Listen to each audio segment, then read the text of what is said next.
In the early 1970s, something terrifying stalked the small town of Enfield, Illinois. This state is already known for strange stuff like mysterious lights, ghostly black panthers, and huge birds called thunderbirds. But in 1973, something even weirder showed up in Enfield, and it left people totally freaked out. It all started on April 25, 1973, when a man named Henry McDaniel had a run-in with what's now known as the Enfield Horror. It was about 9:30 p.m., and Henry McDaniel had just gotten home with his wife. Their two kids, Lil and Henry Jr., were there waiting for them. As soon as they walked in, the kids started telling a creepy story. They said that some thing had tried to get into the house by scratching at the door. At first, Henry didn't think much of it. Probably just some animal, right? But then he heard a weird scratching noise coming from the front door. Expecting to find a dog or cat, he went to check it out. But what he found was way scarier than any stray animal. Standing outside was a creature that defied all logic. It had 3 legs, a short body, 2 tiny arms, and these big pink eyes that looked like flashlight beams. The thing was about 4.5 feet tall and had a grayish color. It was trying to get into the house. Henry was totally freaked out by this bizarre creature. He slammed the door shut and grabbed his .22 pistol and a flashlight. Henry then opened the door again and fired 4 shots at the creature, convinced that he had hit it at least once.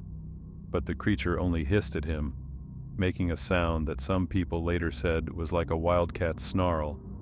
Then, it took off in huge leaps across the yard, heading toward the railroad tracks and disappearing into the trees. Henry said the creature covered 50 feet in just 3 jumps. Shaken, Henry called the police. When the state troopers arrived, they found scratches on the side of Henry's house and some strange footprints that looked kind of like a dog's, but with 6 toes instead of 4. 2 of the tracks were 4 inches wide, and the third one was smaller. Despite this evidence, many of the police officers were skeptical about what Henry had seen. But it wasn't just Henry who had encountered the creature. About 30 minutes before Henry's sighting, a little boy in Enfield had been attacked by something similar. The creature had torn at the kid's clothes with its claws and even messed up his shoes with the talons on its toes. But despite these reports, the police couldn't find any trace of the creature, and things settled down for a while. But the Enfield Horror wasn't done yet.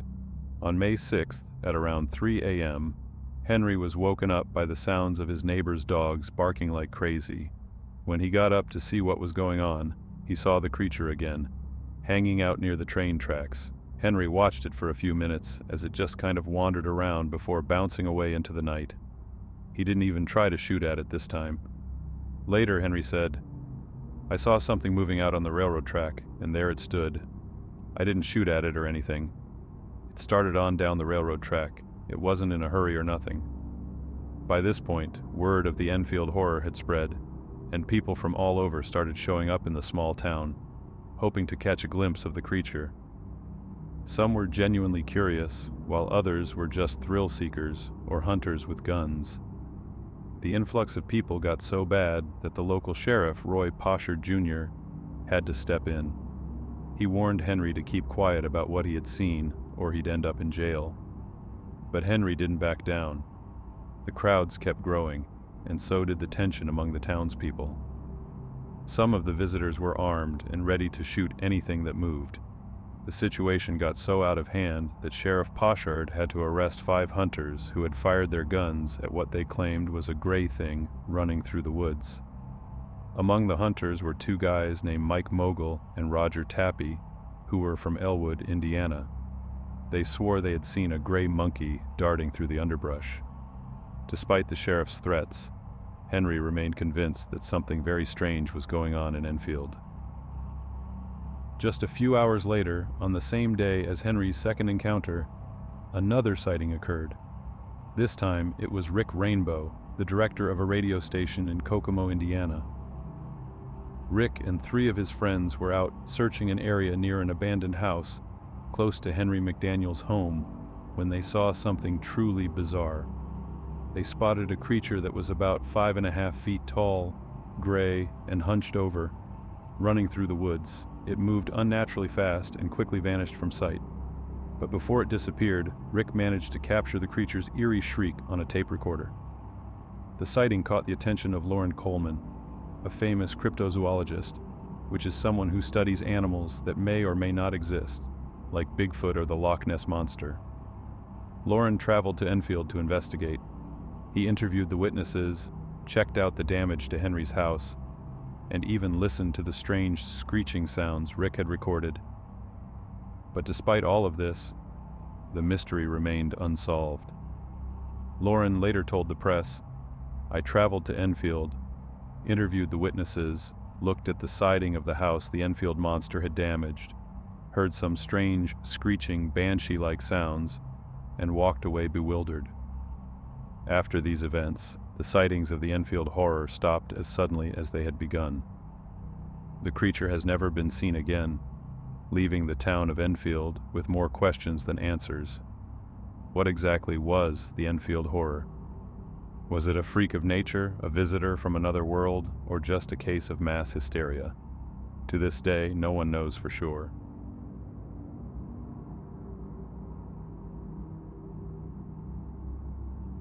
In the summer of 1924, something terrifying happened near Mount St. Helens in Washington state that has since become one of the most famous Bigfoot stories ever told. This event, known as the Ape Canyon Incident, involves a group of gold prospectors who claim they were attacked by a group of ape-like creatures. The story is still talked about today, leaving many people wondering what really happened in that remote canyon. The story begins with a group of 5 gold prospectors: Fred Beck, Marion Smith, Roy Smith, Gabe Lefevre, and John Peterson, who had set up a camp near a canyon that would later be called Ape Canyon. They were there searching for gold, but they ended up finding something far more unexpected. The prospectors had been in the area for a while, and they had started noticing strange things. For one, they kept hearing weird noises at night, like loud thumps and high-pitched screams coming from the forest. It wasn't long before they also began seeing large footprints around their camp. These footprints were massive, much bigger than any humans, and they looked like they were made by something with 5 toes. Despite these strange occurrences, the men didn't leave. They were determined to find gold, and they didn't want to be scared off by what they thought were just local legends. Everything changed on the night of July 10th, 1924.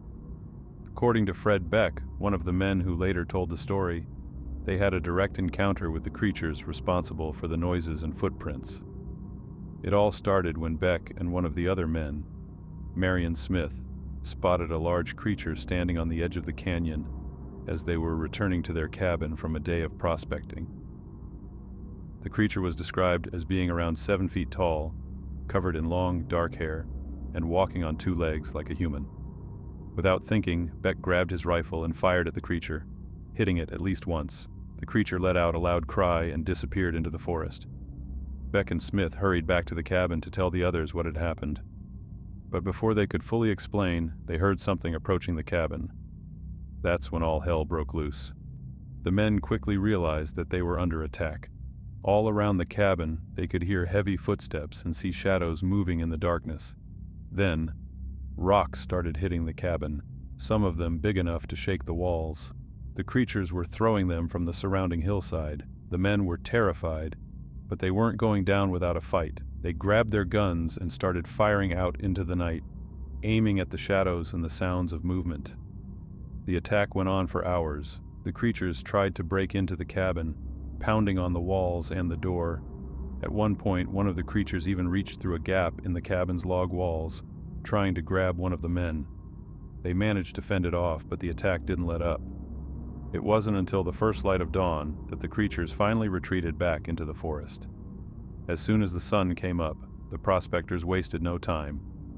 They quickly packed up their things and got out of there, heading straight to the nearby town of Kelso to report what had happened. When they arrived, they told their story to the local authorities and anyone else who would listen. The tale of the Ape Canyon attack spread quickly, and soon the press got hold of it.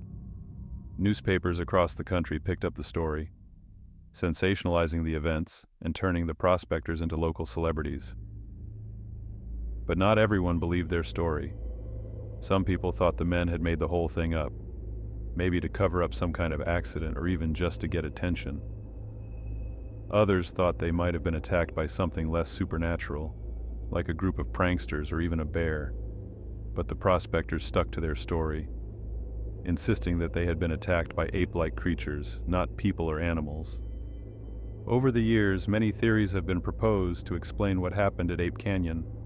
Some people think that the creatures the men saw were actually a type of Bigfoot, a large, hairy humanoid that is said to live in the forests of North America.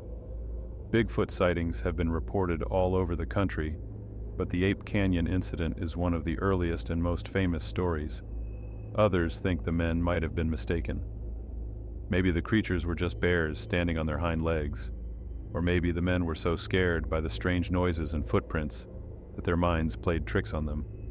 Still, others believe that the story was a complete hoax, made up by the men to attract attention or to explain something else that happened in the canyon that night. Whatever the truth is, the story of the Ape Canyon incident has become a key part of Bigfoot lore.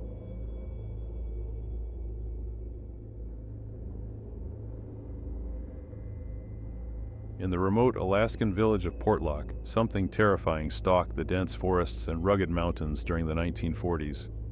Known as the Portlock Beast, this creature is said to have caused such fear among the local villagers that they abandoned their homes, leaving behind a once thriving community.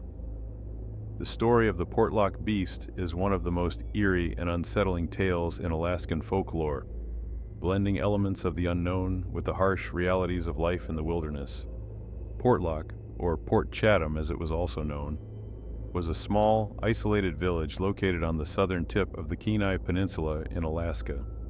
The village was established in the early 20th century, and it was primarily a fishing and cannery community. The people who lived there were tough and resourceful, accustomed to the challenges of living in such a remote and rugged environment. For many years, life in Portlock was relatively peaceful. The villagers went about their daily routines, fishing, hunting, and processing the rich resources the land and sea provided. However, as the 1940s progressed, strange occurrences began to disrupt the tranquility of the village. The first signs that something was wrong came in the form of unusual disappearances. Hunters and trappers, experienced men who knew the land well, began to go missing without a trace. At first, these disappearances were chalked up to accidents. After all, the Alaskan wilderness was a dangerous place, and it wasn't uncommon for people to fall victim to the elements, wild animals, or other hazards. However, as more and more men went missing, the villagers started to suspect that something more sinister was at play. Some of the bodies that were found bore horrific injuries, as if they had been attacked by a powerful and aggressive creature. Others were never found at all, simply vanishing into the wilderness. The locals began to talk about a creature they believed was responsible for the terror in their village. Descriptions of the beast varied, but most agreed that it was something large, powerful, and unlike anything they had ever seen before. Some said it was a giant, hairy creature similar to the Sasquatch or Bigfoot, while others believed it was a spirit or demon from their traditional beliefs. Whatever it was, the creature seemed to be stalking the villagers, preying on those who ventured too far into the wilderness. The creature was reportedly seen on multiple occasions, lurking at the edge of the forest or near the village. Those who claimed to have seen it described it as being around 8 to 10 feet tall, covered in dark hair with glowing red eyes. Its presence was said to bring a sense of dread and unease, as if the land itself was warning the villagers to leave. As the sightings and attacks continued, fear spread through the village. The people of Portlock were no strangers to the dangers of the wilderness, but this was something different, something that seemed to defy explanation. Eventually, the fear became too much to bear. The villagers began to leave their homes, one by one, until the once thriving community was deserted. By the late 1940s, Portlock was a ghost town. The cannery shut down, the fishing boats were left to rot, and the buildings slowly fell into disrepair. The people who had lived there moved to other nearby villages or towns, leaving behind a place that was forever marked by the legend of the Portlock Beast. Over the years, many theories have been proposed to explain what happened in Portlock. Some believe that the creature was a Sasquatch, a legendary North American ape-like being that is said to inhabit the forests of the Pacific Northwest and Alaska. Others think that the creature might have been a bear, perhaps a large and unusually aggressive one, that was mistaken for something more sinister in the panic that gripped the village. There are also those who believe that the events in Portlock were the result of something supernatural. According to some native Alaskan traditions, the land is inhabited by spirits, both good and evil. These spirits can protect or harm those who live in the area, depending on how they are treated. Some believe that the Portlock Beast was one such spirit, angered by something the villagers had done, and that it drove them away as a form of retribution. Another theory is that the disappearances and deaths were the work of a rogue individual, possibly someone living in the wilderness who preyed on the villagers. This idea, while plausible, does not explain the sightings of the creature or the widespread fear that led to the abandonment of the village. Today, the ruins of Portlock stand as a silent testament to the fear that once gripped this remote Alaskan village. The story of the Portlock Beast has become part of local folklore, passed down through generations as a warning about the dangers that can lurk in the wilderness. While there has been little recent evidence to suggest that the creature still roams the area, the legend continues to capture the imagination of those who hear it. Some modern-day researchers and cryptozoologists have visited the site in hopes of uncovering clues about what really happened, but the mystery remains unsolved. In recent years, there has been renewed interest in the Portlock Beast, with some people even considering resettling the area. However, the legend of the beast still looms large, and many are hesitant to disturb a place with such a dark and eerie history. The story of the Portlock Beast is a chilling reminder of the power of the unknown. Whether the creature was real or simply the product of fear and imagination, its impact on the village of Portlock was undeniable. The once bustling community was abandoned, leaving behind a mystery that has yet to be solved. As with many tales of the unexplained, the truth may never be known, but the legend of the Portlock Beast will continue to haunt the dark forests of Alaska for years to come.